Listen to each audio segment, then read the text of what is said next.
Sizlərə psixoloji bir problem olan globus hystericusla həzm sistemi problemi olan gastroezofageal reflüksı necə fərqləndirmək olar? Bu haqda danışacağım. Bir çox insan deyir, boğazımda nəsə ilişib qalıb. Bu vəziyyət iki fərqli səbəbdən yarana bilər. Globus hystericus və ya reflüksdən nəticəsində yaranır. Globus hissi boğazda düyün, sıxılma və ya nəsə qalıbmış kimi hissdir.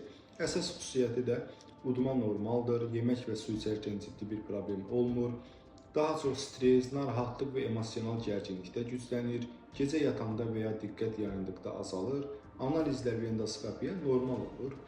Burada mexanizm stres zamanı boğazın yuxarı hissəsindəki əzələlərin xüsusilə də krikofarengeal sahə reflektor olaraq yığılır və düyün hissi yaranır. Reflüks mədə turşusunun qida borusuna geri qayıtmasıdır.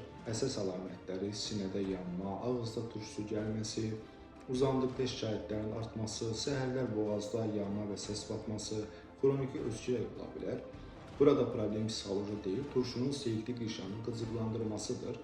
Globus hystericus'un müalicəsi psixiatr tərəfindən, reflüksi isə gastroenteroloq tərəfindən aparılır.